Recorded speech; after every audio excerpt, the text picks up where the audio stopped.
We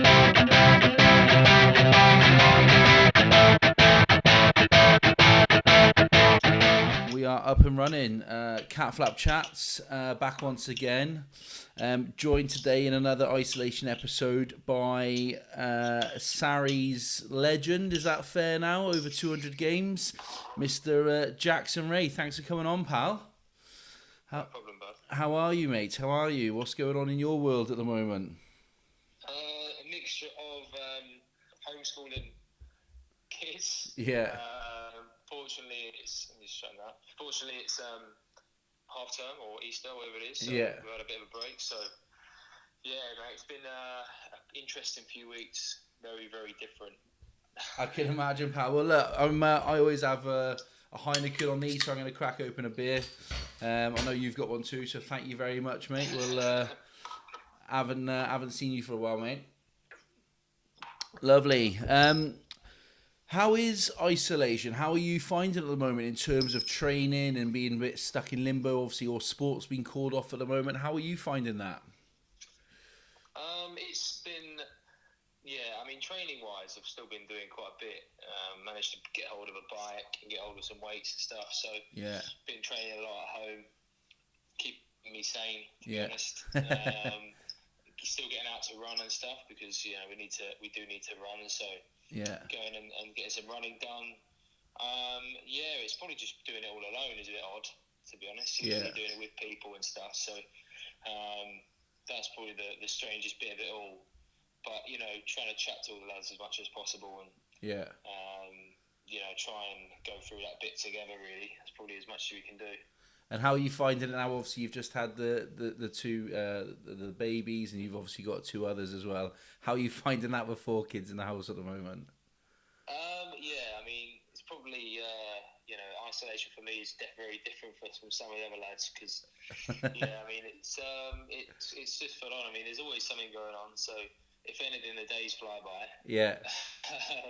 You know, but no, it's good. I mean, they're 7 months now, so they're getting to a good age where, you know, they're giving a lot back and getting a lot more solid and stuff. So it's you know, it's enjoyable. It's good to be around as much as I am because I can see a lot and you know, experience a lot of the stuff which happens around now. You know, in terms of sitting up and we start to crawl and stuff. So yeah, it's great in that sense. And Yeah.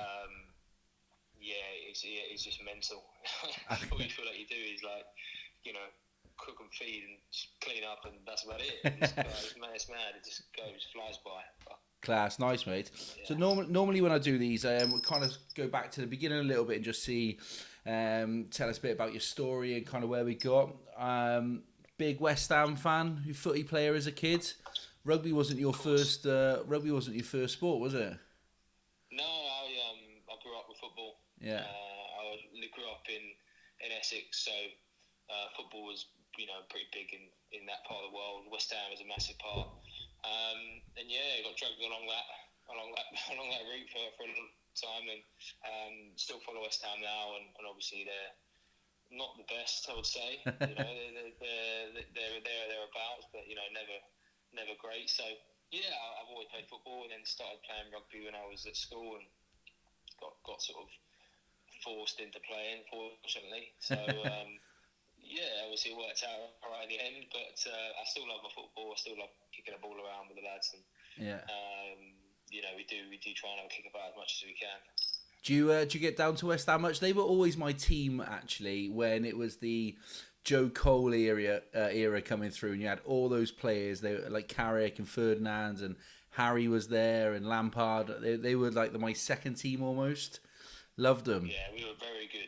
The only problem was we couldn't keep them. No. So we usually make them and sell them. You had Defoe, as you say, Joe Cole, all of them players you mentioned, and yeah, I mean, some great players. So that's when I grew up. That was when I was growing up. To be fair, that was great. Like, Yeah. I mean, you know, watching that and getting down there a lot. Obviously, the new stadium is not quite the same, but it's, you know, it's decent in its own way. Yeah.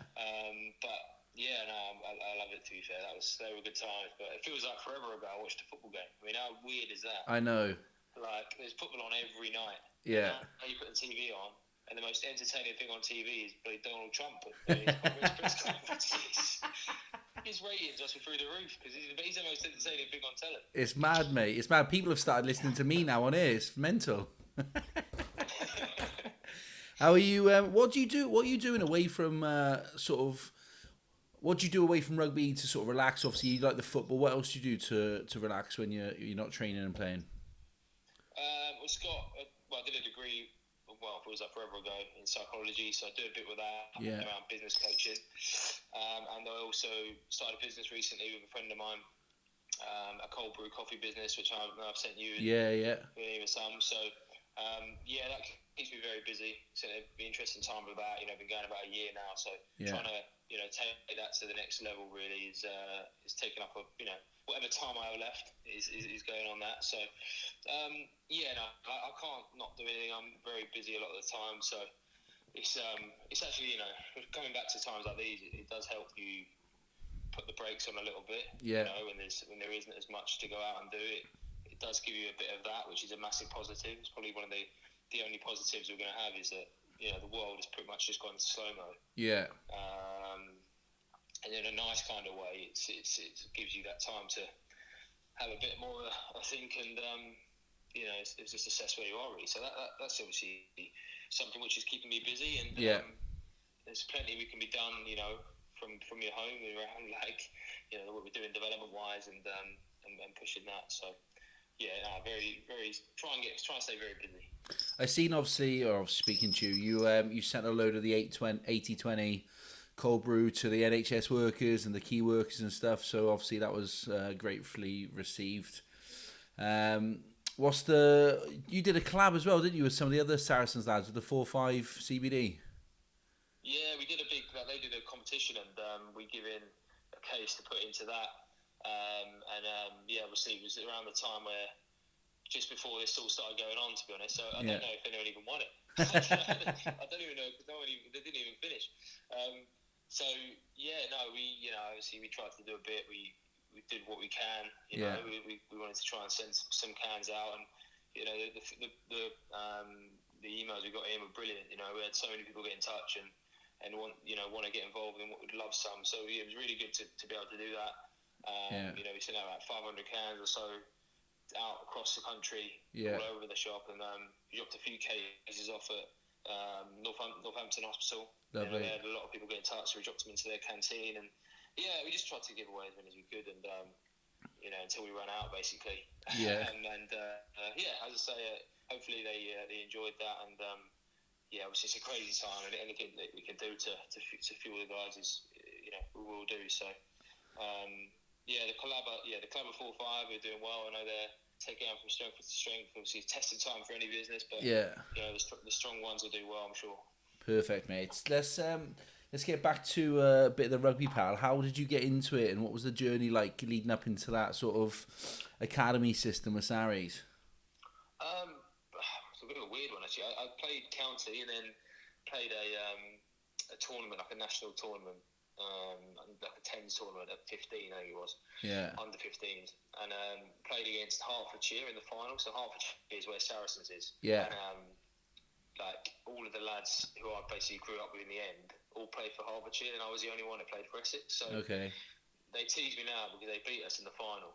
We were 3 tries up, and they came back and won 4-3. And I've still never been able to live it down to this day. You had Jamie, you had Owen in that team. You had Jake Sharp, who I played for a long time. He had a lot of people in that team I was in the academy with for years after that. So it's been very painful. But anyway, I got picked up from that and then joined the weekly training and ended up just training throughout that and then in a deal after that, really. With a few other guys that have obviously kicked on and sort of go out from there. But it was a very different time back then, and the academy days then were very, very different. And the club's gone so far in many ways, not just in what it's won, but in obviously the way it is. It's been great to be part of. Obviously seeing it from then to now, so it's been massively enjoyable.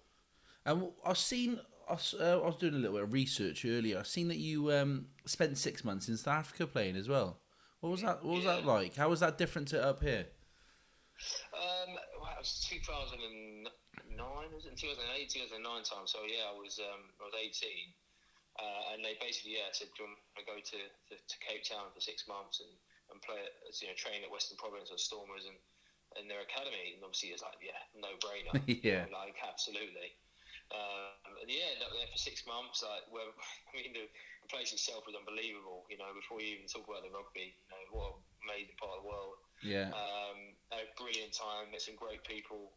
Still in contact with a lot of them now. And just playing wise, you obviously there's more just training and playing a lot. Like, played twice a week, every week for a few months, and just trying to buy into their way of doing things. And it probably taught me a lot about speak to people from different places and different cultures, because they were very different, compared to people from back over here. So it was brilliant. Like, taught me a massive amount about different cultures and trying to fit in and earn the respect of people you don't know. And it was just a brilliant time all around. If anyone was going to do it now, I'd say absolutely take the opportunity, because it's a great opportunity to do.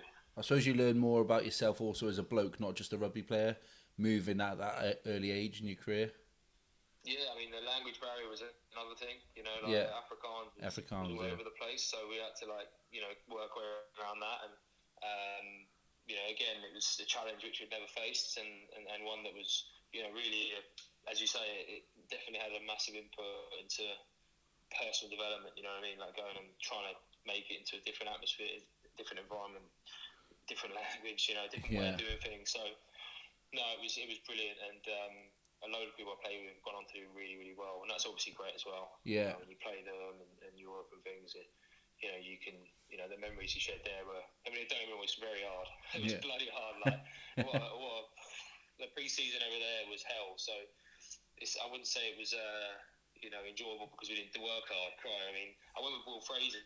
Me and him went, and he spent more time injured than he did anyone else. I'm pretty sure he was injured the whole time, and that just summed Will up, to be fair. Yeah? He was always bloody injured. He won't mind me saying that, because I take the piss out of him all the time.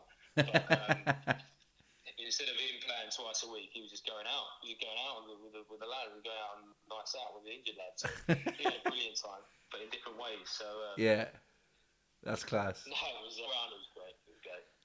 What were your early years like at Saracens? Are you debut versus the Scarlets? Is that right?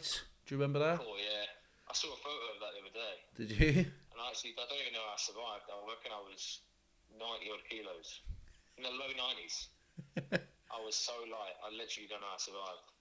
It was. I remember playing against some good players. Really, Simon Easterby played for them at the time. Yeah.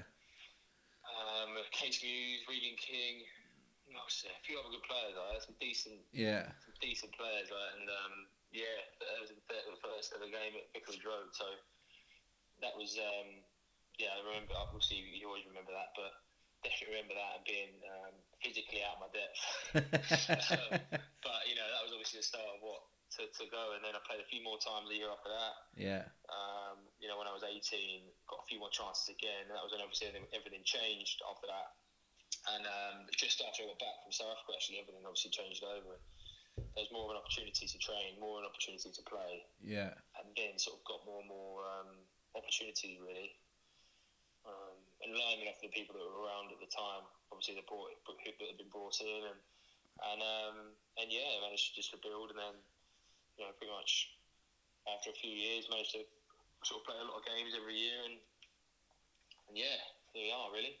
Was that around? Probably made, Was that around the time, because there was that big cull, wasn't there? When was it Brendan Venter and the South Africans bought half the club? Or I don't know the full details, but pretty much. Yeah, I mean there was.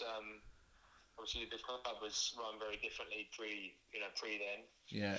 They signed a lot of real big names and big players, but never really worked out. We never really competed. So it's coming in a different direction, and they took a lot of the lads who they didn't really want to keep in terms of the direction mindset they were going for.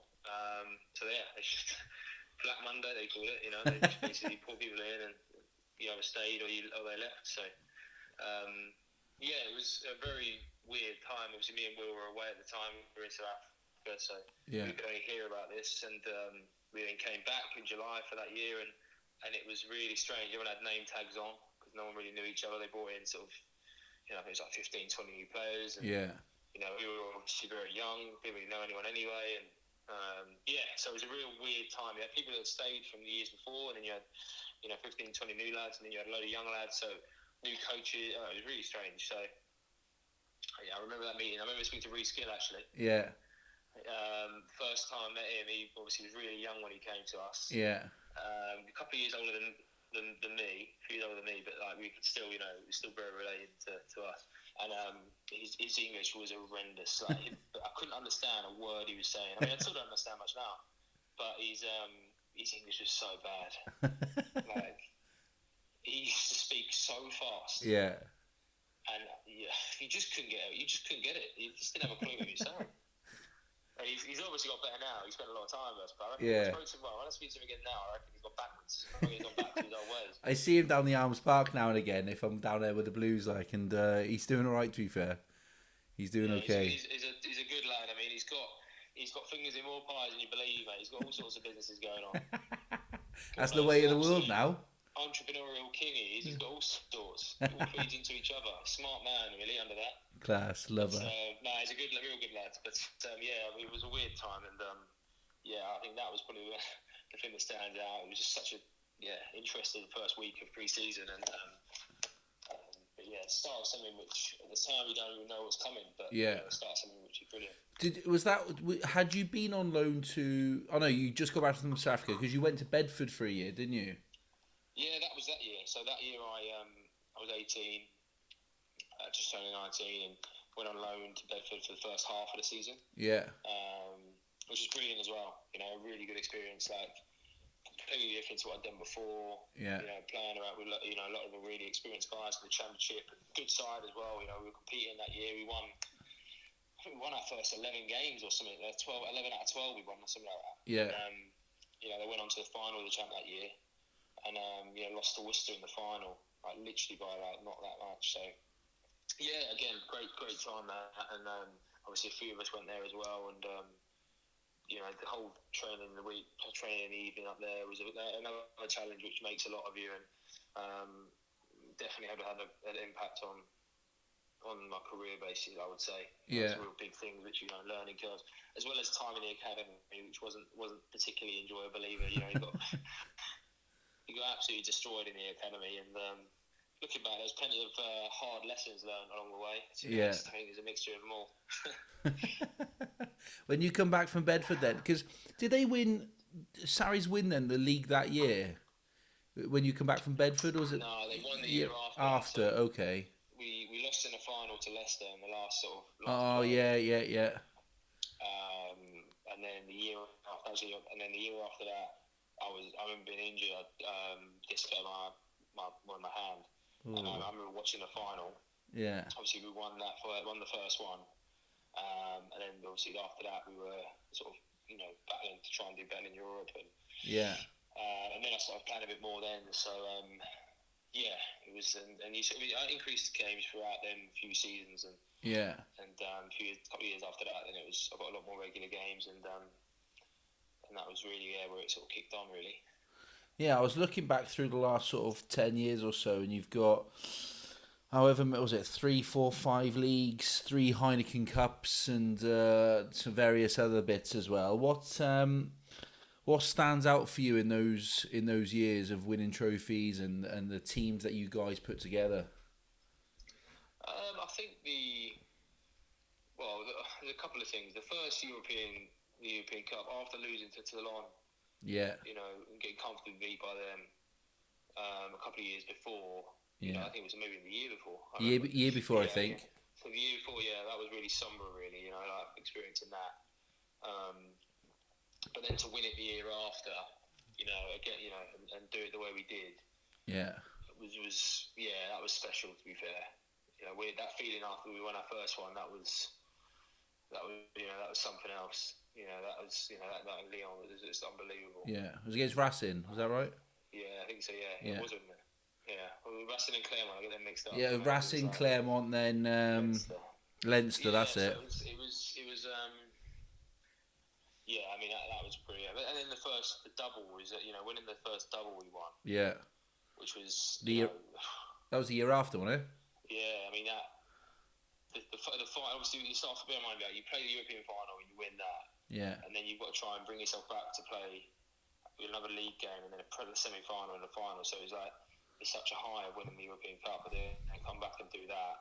We battled our way through the semi-final. I remember we weren't brilliant, and in the final we were just, when we were good, we were just too good, and that's probably why people don't like us, because we can cruise through and not be where we need to be, and then turn on when we need to, and it's just like the final extra last year, we were down by 12 points, going into the last period of the game, and we just found a way, we just found a way to turn it on when we needed to.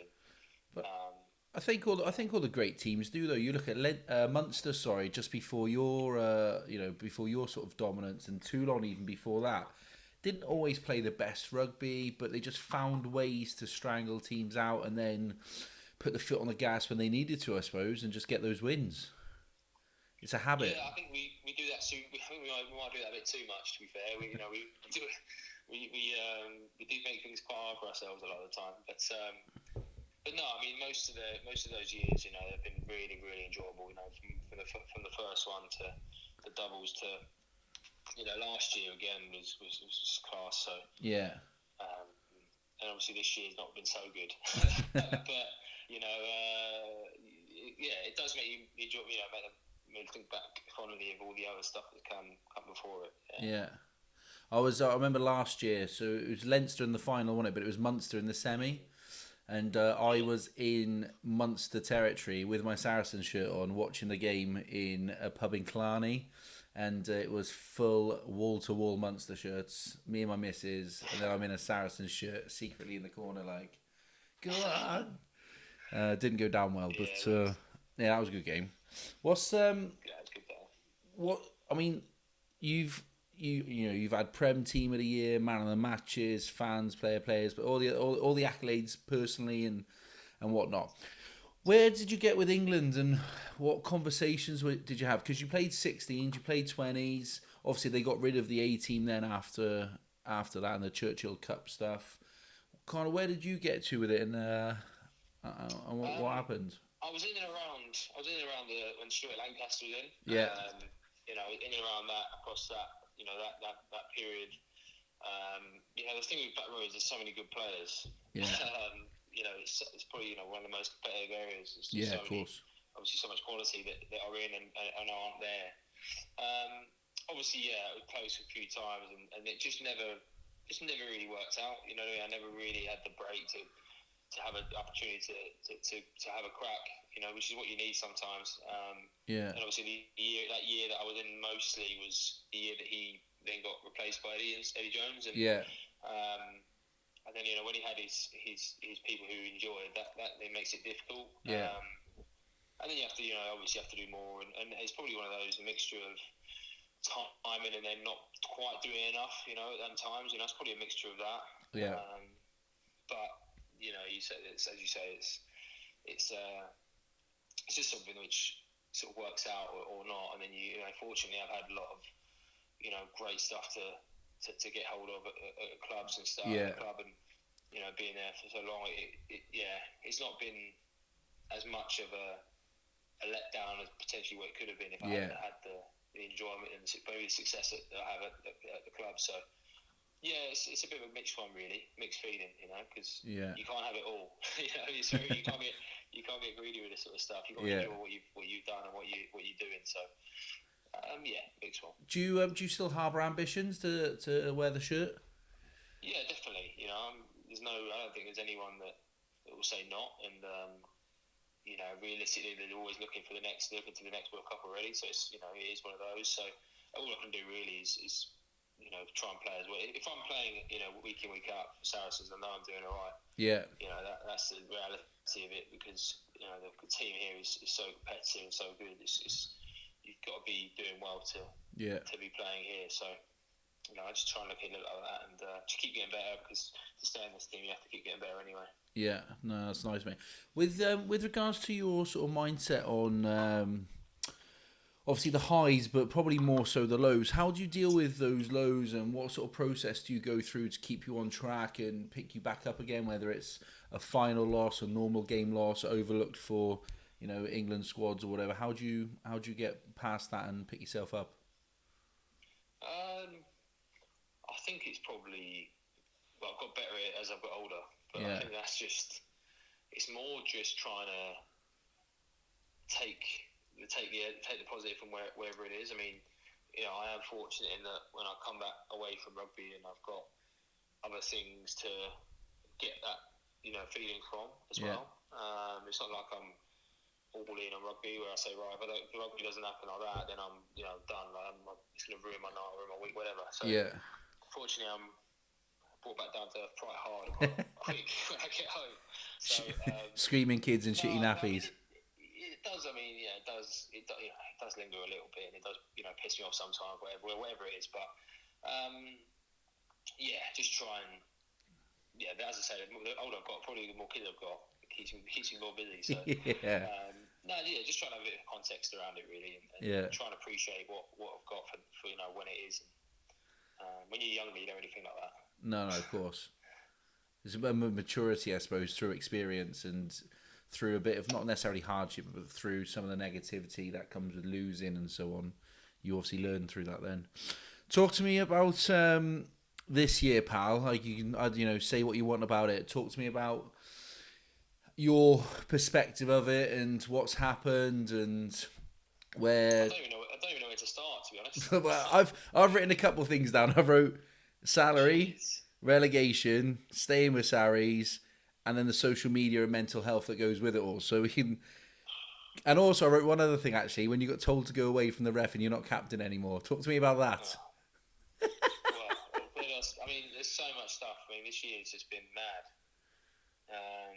The first thing you hear is that you're potentially going to get relegated, and first of all, it was like, right, you might get sanctioned for the salary cap, which we didn't know anything about. Yeah. But they said, we're confident, obviously, and we're like, right, okay, great. And then so you crack on there, and then you get your first deduction, and you right, okay, that's a bit shit, and right, we can still make some out of this. Yeah. So we dig in and we do what we need to do, and we actually do real well in that period. We beat Gloucester away. Yeah, I watched that. Yeah, that was some great stuff in and around that period, which we're really proud of, really. The way we tried to deal with that as a group. And then obviously, then the next one comes with we're basically relegated, and that was difficult because obviously we spent the whole year trying to overcome the 35 points to stay up. Yeah, and we'd almost tweaked our squad for Europe to try and do that. Yeah, sent young teams to Racing and Munster and tried to sort of play, pick games to try and do well in, or trying to to target. And then that got thrown out as well. So we're like, right, well, now we might as well go for Europe. Yeah. And obviously that Racing game that we won at home with 14 men was it was a massive highlight. Unbelievable. I watched. And then we obviously qualified. So I watched the Ospreys game as well. Obviously, red card after a couple of minutes, and then to come through that. Classic. Yeah. I was like, that was quality. Yeah, that was a really enjoyable one. Just because of you get a red card after 2-3 minutes, whatever it is. Yeah. And you've got to really dig in then, because that's a hell of a long time to go 40 men away from home. And we went down to 13 for a bit as well. Yeah, so we were like, I mean, the whole European campaign's been wicked, because we went to Munster with a young side, fairly young side, and we gave them a hell of a game over there at Thomond Park as well. We were fairly decent that night as well. We put it to them a bit. I'm actually unlucky not to get a bit more. Yeah. Just wasn't quite good enough, really. We just weren't quite accurate and clinical enough, and that was all it was. The difference between the two teams. So that was enjoyable. Even the Racing game, we didn't go too well.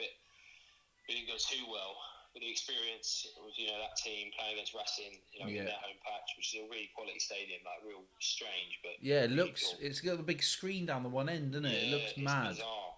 It was hot as well. It was roasting inside. It was like playing in the O2. It's bizarre. So I mean, the highlights of the year, there's loads of highlights. You know what I mean? So many highlights of the year. Yeah. Good, bad, but that all feels like forever ago. If I'm honest. Yeah, of course. with all this stuff going on, and like we obviously our Premier season's almost pointless, so we're not really. It's not like we're missing playing those games. Yeah. We wanted to play in Europe, so Yeah.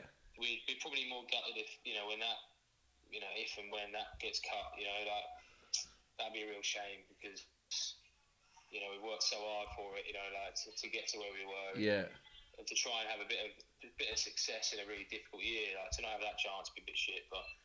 You never know, like who knows? But It feels like, and you haven't got to say this, but I will.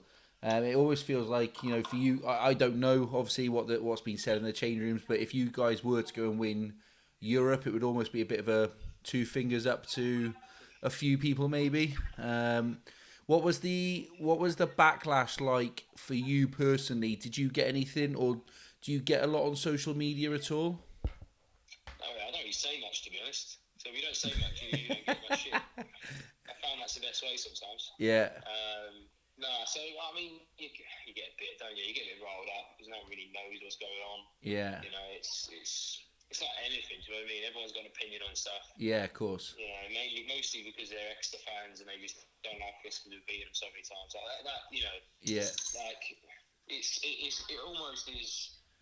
It's almost irrelevant. You know what I mean? Because they've all got they all have and all had a reason to be angry. Yeah. Or want us to get done. And then that's when you have that context from other people in their own way who benefit from us getting done. Yeah. It makes it a bit less. They're only doing it because of that, and it makes sense. It's obvious. These want to try and win the league. Yeah. These want to stay up. It's almost irrelevant. So now that it's all done and dusted, it was actually really not really a good. In the end, it was like, look, let's just go. They want us to go down. Yeah. They're not going to stop until we go down. Yeah. The minute they knew we were going to stay up, even though we had 35-point deduction, we knew that was it. They were going to put us down. So, but now, bloody hell, I mean, what are we going down to? Yeah, of course. We obviously know that the Premiership clubs are going to be taking a pacing from this. Yeah. Not playing, and if you think that's bad, then you look at the Championship. Bloody hell, like how are they going to? Yeah, and I mean, there's talks obviously of now's the time potentially to look at a global season and bring it all in line and get some major changes. So God knows what's going to happen in the future. Do you know what? Nothing would surprise me. Nah. This year has shown me that nothing is out of the question. What? There's no rules and legislation against it. That doesn't matter. We'll make some. So Yeah. if they want to do something that Prem Rugby want to do, they'll just do it. Yeah. And they won't really matter. Why do you think?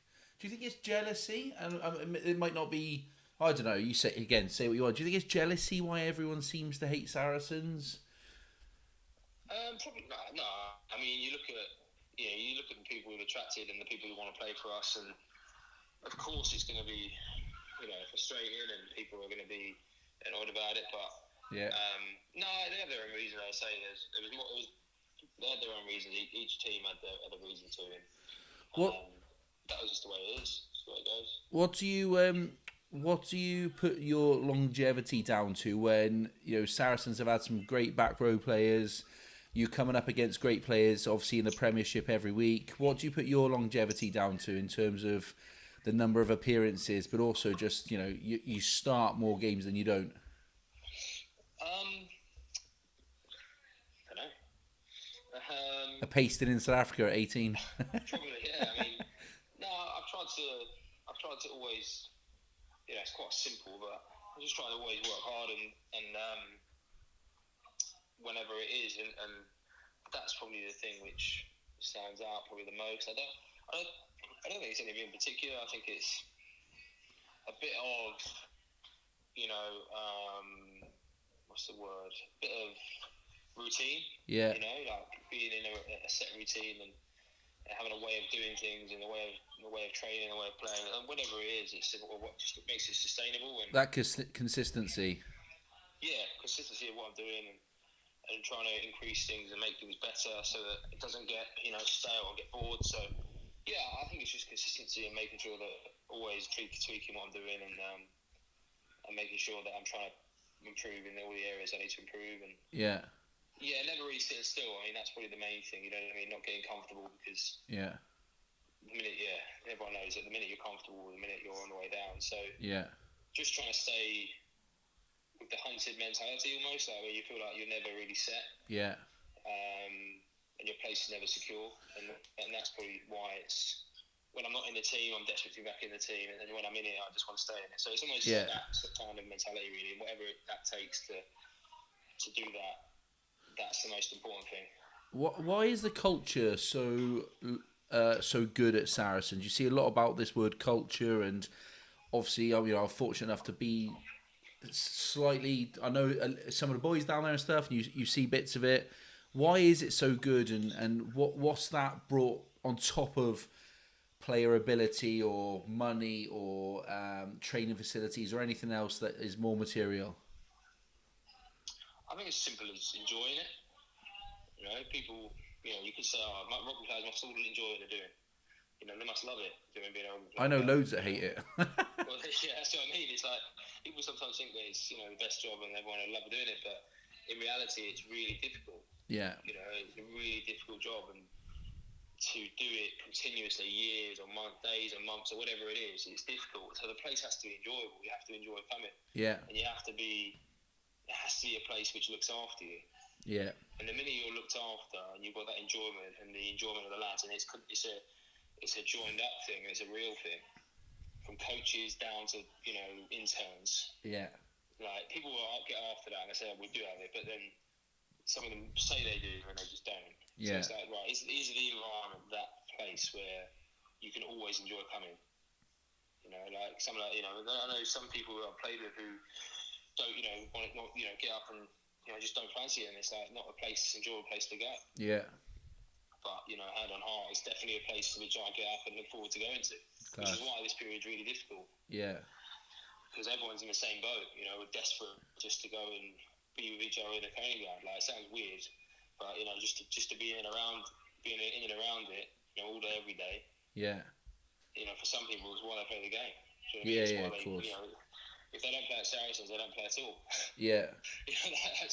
That's almost sometimes some of the thing, and there's a few people like that. Yeah. Really about an environment they can thrive in, they can enjoy working hard with a great bunch of lads, and that's almost what it's about, and that's all it's about. And that's obviously, you bring in people with talent, and you bring through people with talent, you're going to win. Yeah. So it's and unfortunately we brought through a lot of talent through the academy, and yeah, and we'll continue to do that. We're very fortunate in that we've created some brilliant players, and we will continue to do that. Love that, mate. What's the one player that you would pick to play alongside from all your years? Obviously, players have come and gone. Who's the one that you would pick, and why? You put me in a pickle there. Give me a couple there. Give me a couple. Maybe an import and maybe a homegrown guy. I think through just sheer influence, through I think everyone would probably agree in that, is that through the impact it has on the game, and the way that he goes about his business, and the way he plays, it's got to be Owen. It's got to be. Yeah, Owen Farrell. The impact he has on teams through his, the way he plays and what he does. But, yeah. The way he leads and stuff is massive. And obviously, as a 10 controlling the game, the way he does, and the way that he's in it. You know what I mean? Like, I don't spend a lot of time with him, but yeah. How in it he is, day to day. That is everything. And for that's probably the thing which isn't, doesn't just come. There's plenty of quality players I've played over the years, and few lads I grew up with. But for someone who's the impact they have, the influence, how in it they are, and the way they lead, like, there's no one really else that you can really say. And I think there's many people that probably say the same who's played with him over the years. Yeah. What about the influence of players maybe who some people from the outside thought they might be coming towards the end, but someone like Schalkberger or even Schalk Brits, what have they brought to the table in terms of everything that they can offer? I mean, Schalkberger, man, he's an absolute legend. Yeah. Like, what a guy. Do you know what I mean? Everyone who says he's just such a such a top guy, like unbelievably competitive. Yeah. Like, I mean, you don't get to where what he's been doing to not be competitive. Don't get me wrong, but like, he'd fight for everything in training. Do you know what I mean? Like, there'd be nowhere about him, and he'd sit and he'd drink 20 lagers and just chat with you no matter what, like who you were. Yeah. If you had a beer and you bought him one, no matter who you are, mate, he'd be chatting to you because he's just that kind of guy. Class. And there's plenty. I mean, there's a lot of those. A lot of those guys. A lot of the South African guys are like that. Yeah. If you gain their respect and you give them your time, like they'll, do anything for you. Yeah. As you say, Scott Brits is the same. Andrew Bear, see him a lot. I go to Africa, see him a lot, and Neil de Kock, absolute legend. There's loads of people that played across, the club over the years, and fortunately, the place being the way it is, you do attract great blokes. Yeah. Do you know what I mean? You just do. You don't get many people that, that whole thing of being stuck in a lift. Like, there isn't many you'd pick to not go, that you'd struggle to chat with. And that's probably the most beneficial thing of it all, really, is that you have a place which is really, really comfortable to be in and you spend time with anyone. Class. I love that. I love the culture and the whole sort of ethos about it. What's the future look like for Jackson Wray then? On the field, off the field? What do you reckon? This year I have no idea. Off the field, I know what I'm doing. I'm going to be changing nappies for the next month, probably. Yeah. And trying to teach my 5-year-old daughter number bonds. Stop my little lad jumping off stuff. But no, it's on the field. I mean, I'm just looking forward to get back into it. I don't really know what the plan is. I know that some people are throwing June around as a start time, but I don't particularly see how you're going to get the whole season squeezed into the summer. No. I don't quite see it, but we'll see. And the implications that has on the other clubs and us is who knows what's going to happen. But then after that, got a few more years at the club. Looking forward to next year is going to be different. Yeah. Again, we don't know what that's going to look like even now. Yeah. So just whatever comes next year, I think that's probably the weird exciting thing is that whatever happens next year, it's going to be different. Yeah. If it happens, obviously we go down and we play with a team that's never played and go to places they never go to and probably play a lot less games than I have done in the recent years. It's probably going to help me a little bit physically. And try and make the most of that. Make the most of the time I have. Recovering between games and trying to enjoy it for what it is, and then kick on again for the years after that. So it's fairly reasonable. I'm not sort of going anywhere, fortunately. Obviously staying for a while yet, and just trying to enjoy the time. And as I said before, it's times like these you realise how much you enjoy it and how much you miss it, and that's probably going to be another benefit of this whole thing is when you do go back, you're not going to be moaning about doing 150s in training, I'll tell you that now. You'll actually look forward to them for once. I'll do anything, to be honest, to get me back there. I'll do a watt bike every day if they want me to. Class. Happy days, mate. Hey, look, I really appreciate you coming on. All the best for the future. No doubt I'll come down at some point. We'll have a beer and we'll catch up again. And looking forward to seeing you guys either finish the season or in the championship next year, and hopefully coming straight back up, mate. So all the best, and thank you very much, pal. No worries, Mikey, mate. Cheers, boy. And that was Catflap Chats with Jackson Wray of Saracens. So a big thanks to everyone who downloads, subscribes, and tweets and shares and all the other stuff that comes with it. And we'll catch you again next week. Thank you very much.